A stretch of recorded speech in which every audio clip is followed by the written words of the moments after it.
I am Hayden Panettiere, and we are here at the studio recording Until Dawn. My name is Rami Malek, and I play Josh. My name is Meaghan Martin. My name is Brett Dalton. My name is Nichole Lentini, and I played Hannah and Beth. My name is Jordan Fisher, and I play the character Matthew, Matt for short. I'm Nichole Bloom, and I play Emily in the game. My name is Noah Fleiss. I am Galadriel Stineman, and I play Ashley. So Until Dawn is the story of 8 teenagers who revisit this cabin in the woods about a year later after a really traumatic experience where I've lost 2 of my sisters, so coming to kind of get some closure in that respect. One of the things that Larry does really well is make these multi-layered characters, and I think for just the story in general, it follows the quintessential horror film plot lines, but the characters are so unique in themselves, and I think that's very cool. Oh, yeah, this was the right thing to do. What? You know, getting everyone together on the anniversary. I mean, Josh seemed really pumped about us all doing something, didn't he? Yeah, no, he definitely did. I haven't seen him so excited about something in forever. Good, good.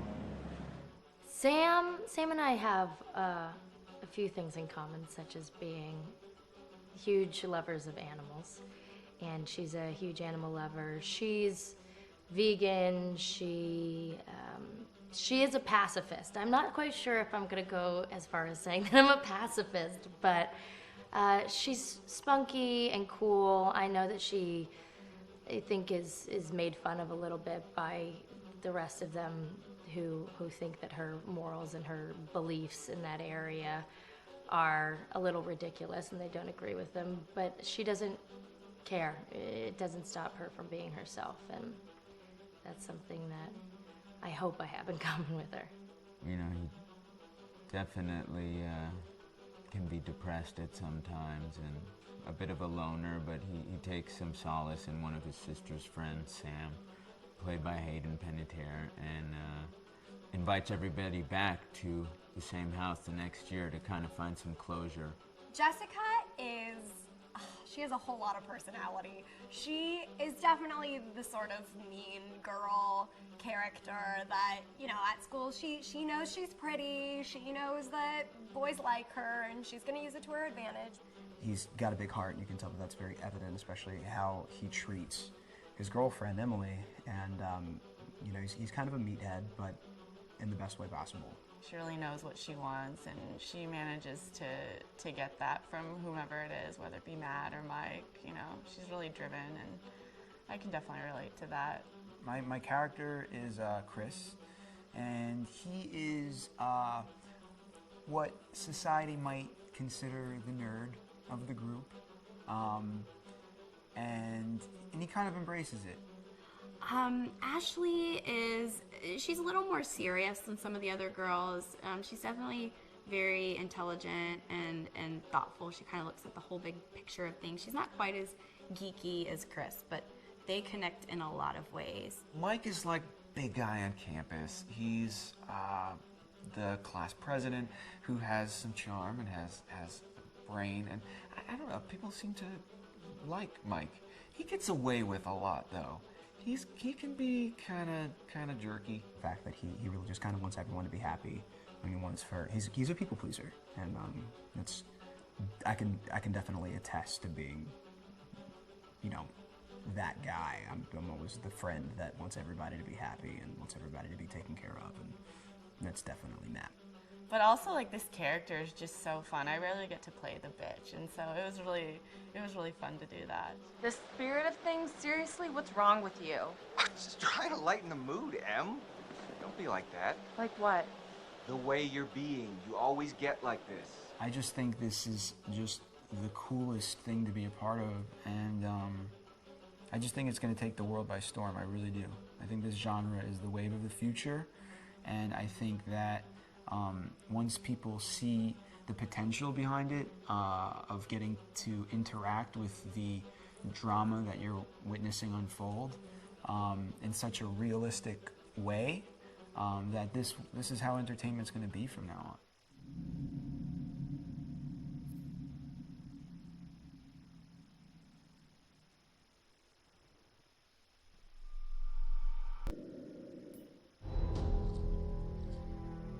Hi, this is Lee Robinson, production designer on Until Dawn.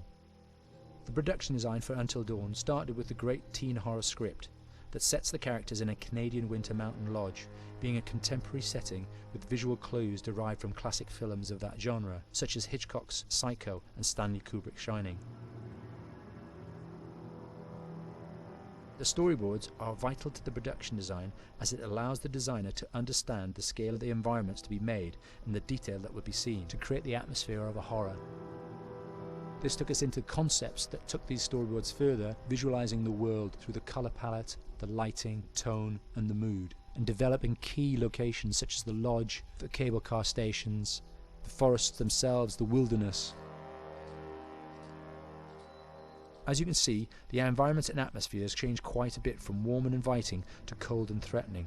The Millionaire's Mountain Lodge was a key example. It was designed to be made from nearby stone and timber, embedding it into the landscape, with a contrasting and contemporary interior needing to be opulent and extravagant. We created dark and claustrophobic corridors with ominous and large open spaces, almost cathedral-like in size, and with huge structures to silhouette and dwarf the characters within, providing a labyrinth to explore and wander. Each character was developed with a strong visual identity in mind, with contrasting colours, tones and silhouettes to identify them, each to have their own texture, pattern and shape, so that when they were lined up you could always identify them.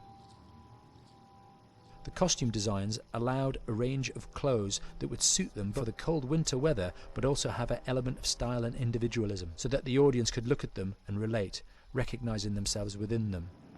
A lady would like to cuddle up with her man by a nice cozy fire bathed in atmospheric mood lighting. Right. It'll get plenty toasty once we're rubbing up against each other. Mike. Yeah. Fire and mood lighting. Yes.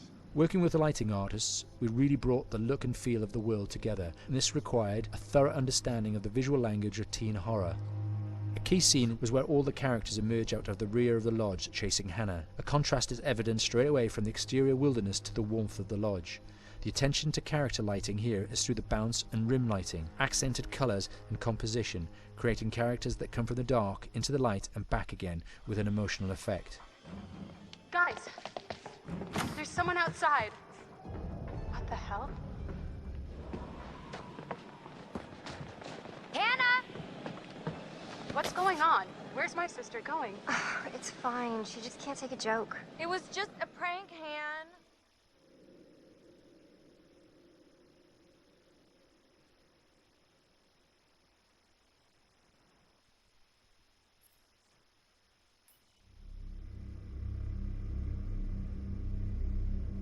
Until Dawn is a game that's full of horror, and one of the things we decided to do early on was to take a scientific approach to how scary it was. So we did experiments on people and we measured their responses to the game. We've created a test area. It's as close to a home setup as we can get it. We've recruited ordinary people to play the game and we've left them to play it on their own. You're turning the light off.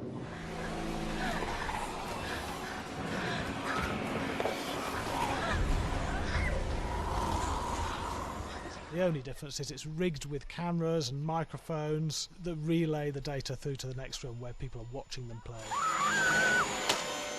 Bracelet here we use for biometric testing. It measures the player's emotional response. It's called a galvanic response sensor. It makes contact with the user's skin and it measures the electrical conductivity across their skin. It's the same principle as an old-fashioned lie detector. When you're stressed, you sweat a little, very sensitive, and picks up tiny changes if the player is feeling anxious or scared. That data's fed back to a testing team, it comes through as a graph. I'm so sorry.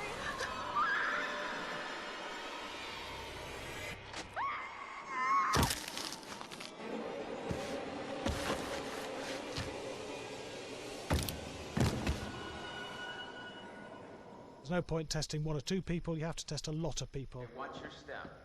When we have a scare that's consistently has a measurable emotional response, then we knew it was good. If it didn't have that, it goes back to the team for improvement. The data doesn't tell us what's wrong with the scare, it only tells us if it's working or not.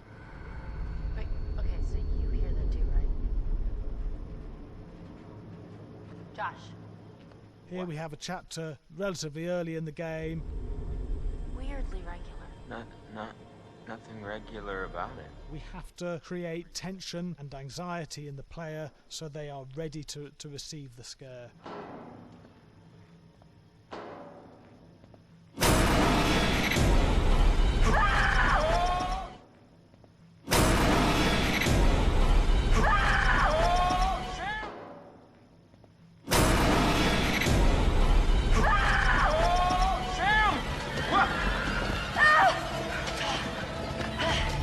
The player time to recover, to cool down, to calm down, and then start building the tension again before we do the next scare.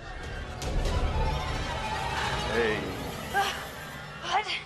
Hey. What the hell? Boom. You just got mugged.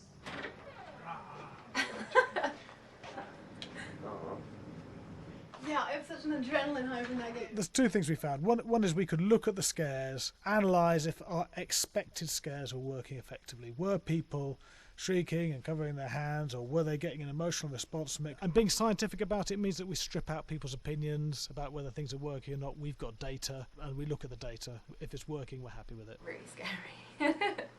Bit scared and wanting to get away. I actually been maybe a bit scared to play it on my own, but in a room with the lights on, yeah, with some other people as well, yeah, maybe. But because I'm a scaredy cat, I would play with someone in the room. And the lights on. It was one of the scariest games I've played in a long while.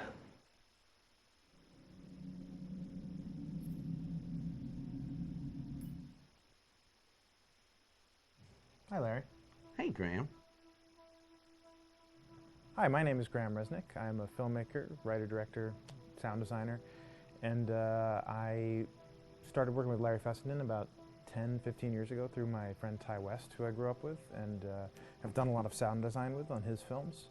And he was producing Ty's films at the time, and Ty introduced me to Larry. Larry produced my first feature, and we've written together on several projects. My name is Larry Fessenden. I'm a filmmaker. I run Glass Eye Pix, which is an independent production company out of New York. We make indie movies, a lot of scary movies as well. And I got a call to audition to write this video game. And I called my pal Graham Resnick because Graham is a gamer. And while I thought I could offer something to the idea of writing this multi-branching story, I knew that I would want Graham's expertise as a lover of gameplay, since I guess games were started. So and just as a lover. And as a lover, yes. As just why there's so many sex jokes in the game. There was one Italian website that did say the Larry that's Fessenden right. and Graham Resnick, the two lovers behind Until Dawn. Come here. Maybe I know how to handle you too. I am definitely ready to be handled. So I wanted Graham by my side. Yeah, and we got the gig, and it's been an amazing ride. Oh, hell yeah. Oh my god, she's taking her shirt off. What? Oh my god. Matt, what are you doing here? Hannah. I'm sorry, Hannah. This all got Don't out of mind, hand, just but... So in the game, the basic setup is that a year prior to the game's start, all these kids had gone up to a ski lodge that was owned by the parents of one of the kids, or a couple of the kids, and some of the teenagers played a prank on some of the other teenagers, and a terrible tragedy occurred when a few of them, two sisters, ran out into a blizzard, and were never seen from again.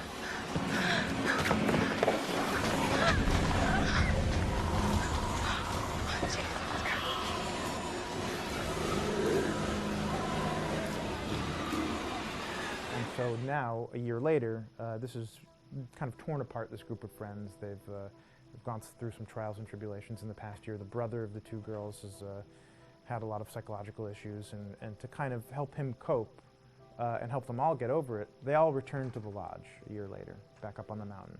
And the idea is to get over it, but... the healing does not begin. Yeah, and these kids are all trying to find themselves. They've been through a trauma, But in general, they're just teenagers trying to figure out who they are. So they're all kind of falling into the patterns, the stereotypes, the characters they see on TV and in the movies. I think we were very interested in taking genre tropes and kind of making them sort of refresh them.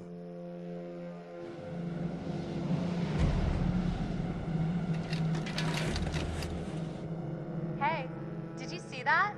Dad said it'd just be us this weekend. We're familiar with how slasher movies work.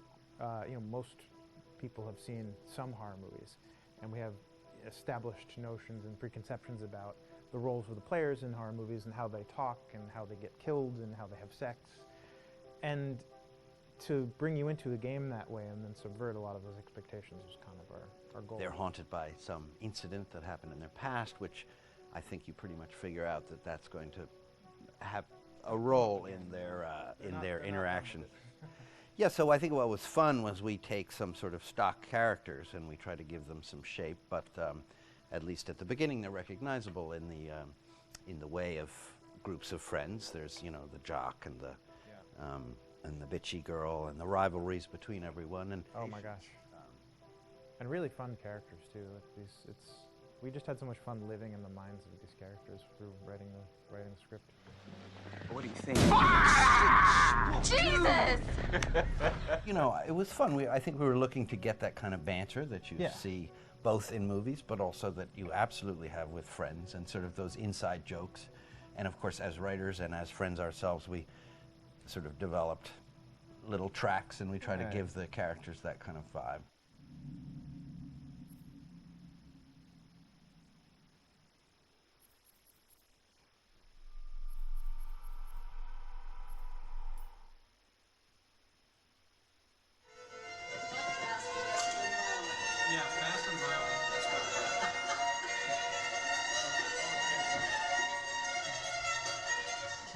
All right, from the top.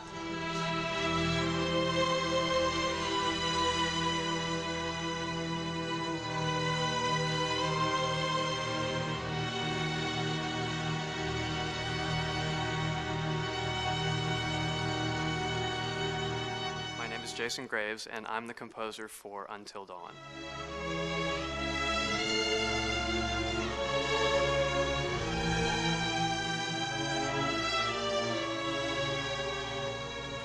I've been involved with Until Dawn for about a year now.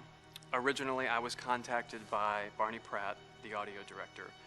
I think that had something to do with my lineage of horror games, and hopefully not the fact that my last name is Graves, although a lot of people seem to associate my name with scary music.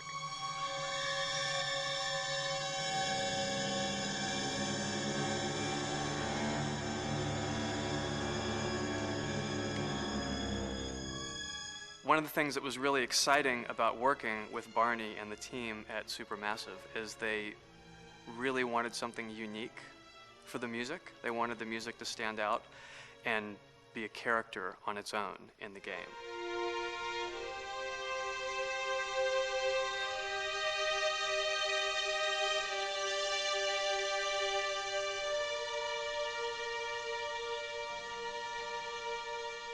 When I'm first starting on a new score, and it doesn't matter if it's film, television, or games, I always end up going to the main theme.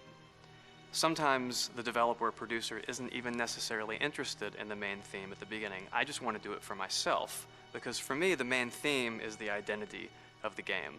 It establishes the mood, the atmosphere, and the character of the music, and how it's going to be playing in the background. And that's what we did with Until Dawn. That was actually my demo pitch to Supermassive Games. I put a main theme together, recorded all the instruments at my studio, and sent it to them. And they liked it. We actually ended up recording that exact theme, all the instruments and everything, live here at Ocean Way, probably 9 months ago. And that's what we've been using in all the demos for the game, and that's the final version of the theme that is the main theme that you'll hear on the menus and in some key pieces of gameplay.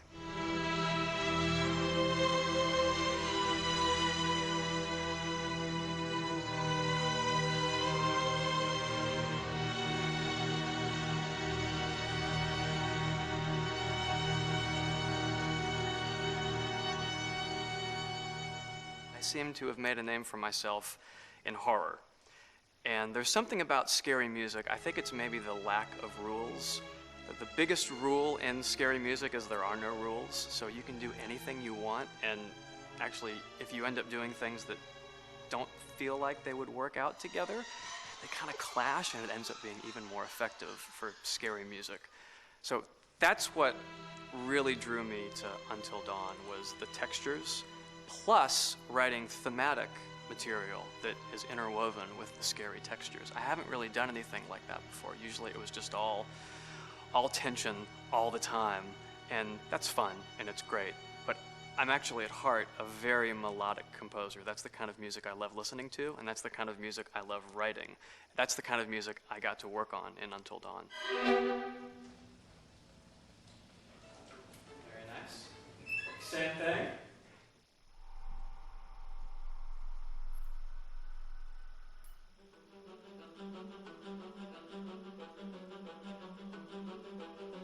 My name is Will Biles, Executive Creative Director of Until Dawn.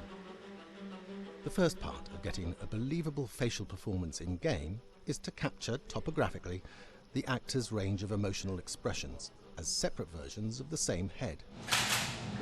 Every tiny nuance gets digitized and merged, effectively creating a model that can recreate every facial movement that the actor makes. Once the topography has been recorded, the actor's performance itself can be captured by using a predetermined set of marker points, drawn precisely on the face, and a high-def helmet cam, wirelessly linked to capture devices. The camera is the small box where it looks like the microphone should be. Outro Sam. Mark. It records in high def the movement of the dots throughout the performance that will drive the expressions captured earlier. Unlike other systems, this form of capture is far less lossy because there are fewer interpretations between performance captured and performance rendered finally in-game.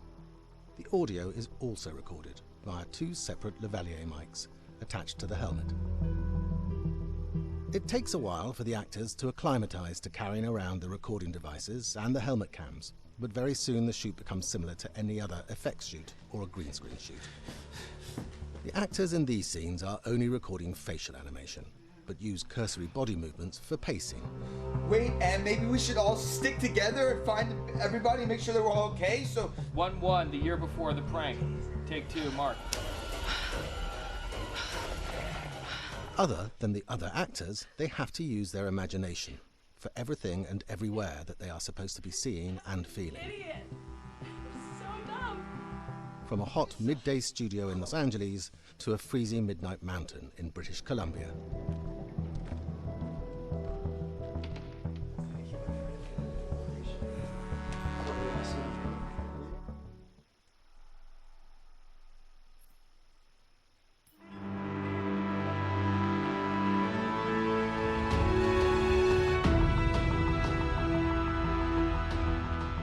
Until Dawn has a dynamic, ever-changing story, the facial performances and the body performances are recorded separately, with different systems.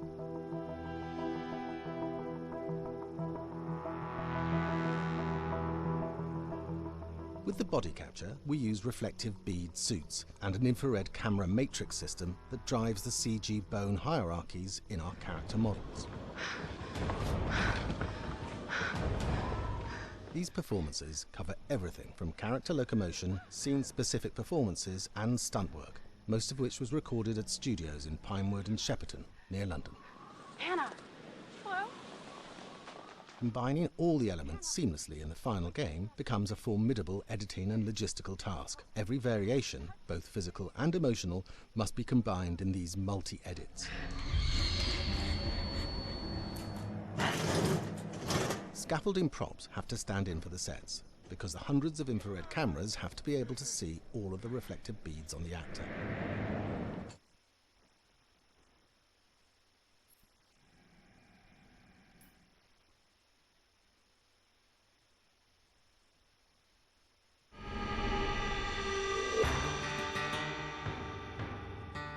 America's Northwoods border region. Within this land of 10,000 lakes and miles of dense timber, a hideous creature is believed to lurk. The North Woods is probably one of the last frontiers in America. There's still a lot of places in this area that hasn't been set foot by man. Monsters and mysteries exist here because it is remote. Up in the North Woods, winters are long. In times of biting cold and isolation, a devouring monster is believed to come forth. It's terrorized native people for generations. Growing up, I was told, like, don't go outside, the Wendigo will get you.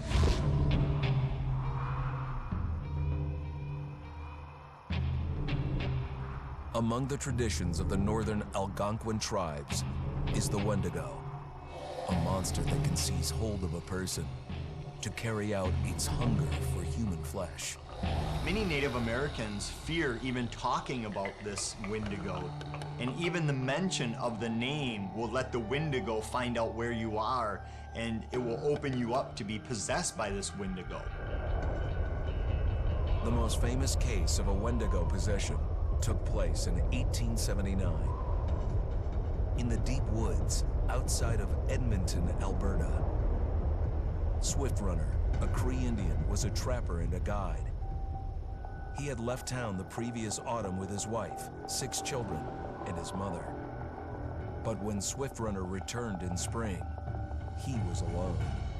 Swift Runner came into a nearby village telling this heartbreaking tale. I had to watch them starve to death. Of his family being killed by starvation, and that he was the only survivor. My whole family gone. It wasn't hard to understand a family falling victim to a brutal winter. To even not. Yet something was suspicious about Swift Runner. He was a strapping man, and he came into town weighing over 200 pounds. It didn't look like somebody who had just weathered a terrible winter. He wasn't malnourished, didn't look like he was starving. He looked healthier than ever. After a few nights, it became clear that something was wrong. He started having night terrors, screaming in his sleep. I am the Wendigo! Villagers alerted the police. Swift Runner actually guided them back to his winter cabin. When they got there, that's when they saw the true horror.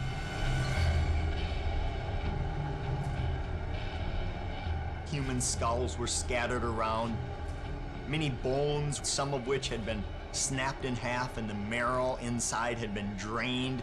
They had never seen anything like it. Swift Runner had killed his entire family, shooting them, hitting them with an axe, strangling, and then eating most of their bodies.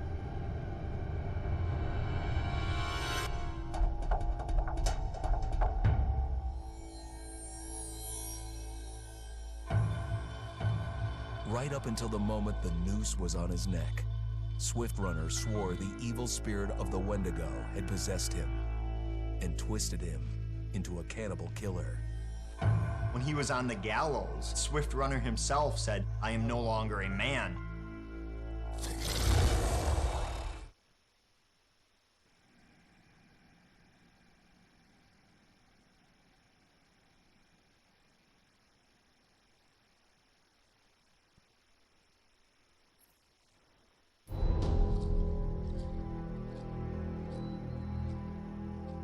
Just move over there. Go on, move. Let me say what I came to say. I'm here to tell you what you're up against being back on this mountain. You should never have returned. I don't know why you did after what happened last year. You mean with Hannah and Beth? Yeah, how could you know without being involved? I don't take kindly to you kids coming up here to my mountain. Your mountain. The mountain don't belong to me, it's true. But it don't belong to the Washingtons. This mountain belongs to the Wendigo. Hi, this is Lee Robinson, production designer at Supermassive Games. Understanding the ancient myths of the Wendigo was key for their development that helped the visual look. Through sketches and concepts, these elements were visualized, such as eyes being milky, almost dead, with loss of lips and eyelids due to frostbite, fangs growing and arms and legs getting longer, with skin hardening and thickening to look snarling and menacing, yet withered and lean. was that? Another fingers and toenails extending like claws, allowing them to climb effortlessly. We made them look gaunt and weathered, and having ragged remains of clothes they wore. Blood-stained and rotten, with patches of hair still remaining, they retained strong skeletal limbs, which enable them to be agile and quick through the environment. Where are you? My name is Jamie Gallipo, Animation Director at Supermassive.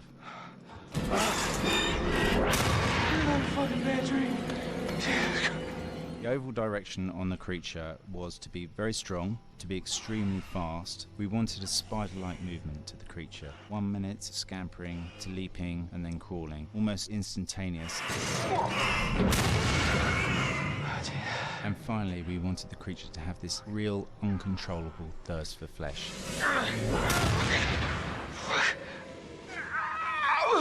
From a sound design perspective, the Wendigo is a real challenge. For the main vocalizations of the Wendigo, we used our own vocalizations, various different animals from the exotic to the farmyard, various plugins and processes to gel these sounds together and keep a human resonance behind that voice, telling the backstory of the Wendigo.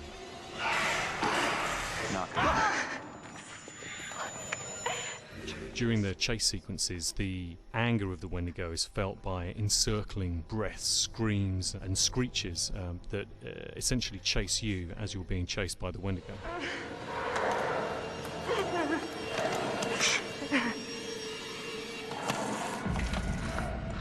We would layer them up in a multitude of layers, sometimes 15, 20 sounds playing at the same time, to build up the vocalizations for this fearsome creature which is always in attack mode, hyperactive and chasing you throughout the game.